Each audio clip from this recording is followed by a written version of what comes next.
പമ്പയിലെ അനധികൃത പണപ്പിരിവിൽ BJP. നേതാക്കൾക്കെതിരെ police കേസെടുത്തു. ക്ലോക്ക് റൂം നടത്തിപ്പുകാരുടെ പരാതിയുടെ അടിസ്ഥാനത്തിലാണ് നടപടി. വൻ തുക പിരിവ് ചോദിച്ചെന്നും നൽകാതെ വന്നപ്പോൾ ഭക്തരെ കൂട്ടി പ്രതിഷേധിച്ചു എന്നുമാണ് കരാറുകാരന്റെ പരാതി. ബി.ജെ.പി. റാന്നി മണ്ഡലം president Santhosh Kumar, general secretary Arun Aniruddhan എന്നിവരെ പ്രതി ചേർത്താണ് പോലീസ് എഫ്ഐആർ രജിസ്റ്റർ ചെയ്തിരിക്കുന്നത്. ഹൈക്കോടതി പിരിവ് നിരോധിച്ച മേഖലയിൽ ബി.ജെ.പി. നേതാക്കൾ പിരിവിനായി എത്തി എന്നതായിരുന്നു കരാറുകാരൻ സുനിൽ കുമാറിന്റെ പരാതി. CCTV ദൃശ്യങ്ങൾ അടക്കമാണ് സുനിൽ കുമാർ പരാതി നൽകിയത്. ഇത് പരിശോധിച്ച ശേഷമാണ് പോലീസ് നടപടിയിലേക്ക് കടന്നത്. വെള്ളിയാഴ്ച ഉച്ചയോടെയാണ് ആസ്പദമായ സംഭവം നടക്കുന്നത്. ക്ലോക്ക് റൂമിൽ അമിത നിരക്ക് ഈടാക്കുന്നുവെന്ന് ആരോപിച്ച് തീർത്ഥാടകർ പ്രതിഷേധം നടത്തിയെന്ന വീഡിയോ ആണ് ആദ്യം പുറത്തുവന്നത്. ബി.ജെ.പി. നേതാക്കൾ തന്നെയാണ് ഈ ദൃശ്യങ്ങൾ പ്രചരിപ്പിച്ചത്. ചില മാധ്യമങ്ങൾ ഇത് ഏറ്റുപിടിക്കുകയും ചെയ്തു. ഇതിന് പിന്നാലെയാണ് ബി.ജെ.പി. നേതാക്കളുടെ വാദം പൊളിച്ച് CCTV ദൃശ്യങ്ങൾ കരാറുകാരൻ പുറത്തുവിട്ടത്.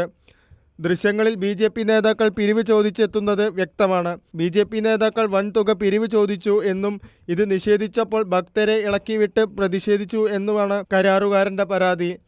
അതോടൊപ്പം പെരുന്നാട് പഞ്ചായത്ത് അംഗമായ അരുൺ അനിരുദ്ധൻ മുമ്പും സമാനമായ പ്രവൃത്തി ചെയ്തിട്ടുണ്ടെന്ന് റാന്നി പെരുന്നാട് പഞ്ചായത്ത് പ്രസിഡന്റ് PS മോഹനൻ പറഞ്ഞു.